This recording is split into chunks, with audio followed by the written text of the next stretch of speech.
In most cases, most of us might be asking God questions like, God, why? God, why is it that I'm going through this kind of seasons? Or why is all of these things happening to me? Or happening to my family or stuff like that. And there is something about God. And the thing is, He actually have where He's taking you to. So the question is expecting you to ask is, God, direct me. What do you want me to know? So this season of my life, what is it that you want me to understand before I move to the next phase of my life? Do you understand now? So, and in most cases, we find it difficult to ask most of these questions because we always think that everything should be going smooth for us, and it will not always work out that way. That's why God will allow some things to happen to us at times so that we can come into His presence. So the fact that no one has ever risen in your family, for instance, if you are the kind of person that is building from scratch, and it seems things are not working out the way it should be. Maybe you are trying to build from scratch and no one is supporting you, no one is coming to help you, no one is coming through. So God is not expecting you to start questioning the fact that you've not yet received the help that you need. So he's not expecting you to start questioning him that, God, why is this happening to me? Why is it that all of these things that I've been trying is not working out or stuff like that? But he's actually expecting you to ask him for direction. He's expecting you to be in his presence for quite a long period of time. So by the time you tarry in his presence, he will be able to reveal some things to you that you might not be able to understand as a mortal man. But because you can tarry in his presence, because you've been able to carry all your problems, to cast your cares upon him, so he will begin to direct your path. It might not be instantly. So actually, he's already with you. So it doesn't matter what you want to become. God knows everything.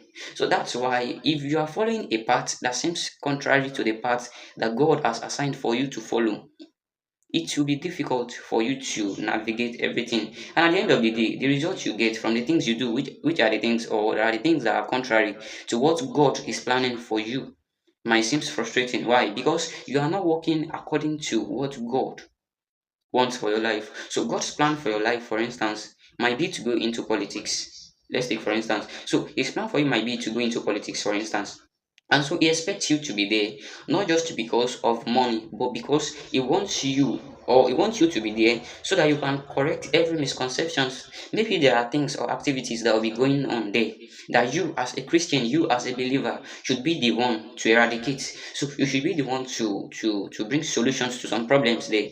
But for you, what you are trying to probably, or maybe what you are striving to get or to become is probably something like a banker, or maybe you are trying to work in a bank, you are trying to do other stuff, maybe you are interested in music. Meanwhile, God is planning another thing for you. So you find out that throughout your time or throughout the time that you are using for that music that you're interested in, things will seem not to be working out.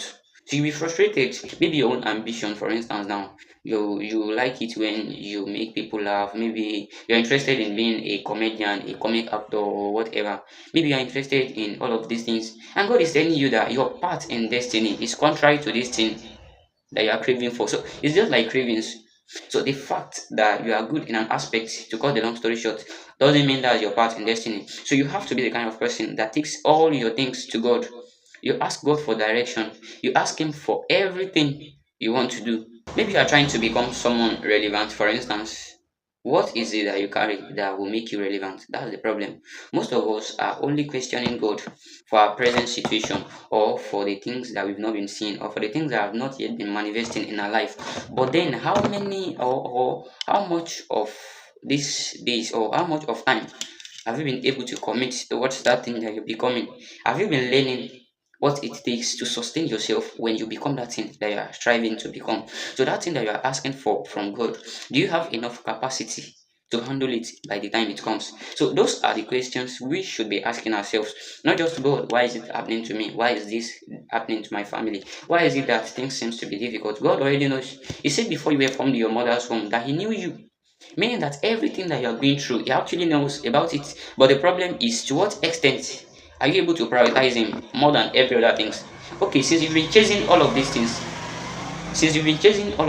that you think will help you, what have you been able to achieve or what have you been able to gather? So those are the things that you should start asking yourself. And today might be your day. So maybe this message is just for a person, so it might not make sense to others. So maybe God is trying to tell you today that you should go back to your secret place and start communing with Him. So maybe God is trying to tell you now that you should start asking for direction so that you can know your path in destiny, so that you won't be the kind of person that at the end of the day you'll be frustrated. Why? Because nothing is working out. You try this one, is not working out. You try the other one, is not working out. You start asking God, God, why me? It's not about why you. It's about God. What am I becoming? What do you want me to become? What is it that you're trying to teach me? What is it about me that gives room or that enables this level of suffering? So this level of suffering is too much for you to bear. But then God knows everything about it. But He's trying to let you know that your preparation towards that thing that you are becoming is what should make you tarry, is what will make you, or what's going to sustain you by the time He begins to announce you. So do you have enough message to preach as a man of God? Let's take for instance. So do you have enough capacity to handle that position that God is taking you to? What is this that you've been learning about that thing you're trying to become? Okay, let's assume that for instance now you want to be a teacher. Do you have the qualities of a teacher now? Do you have good communication skills? Have you been able to deal with anger?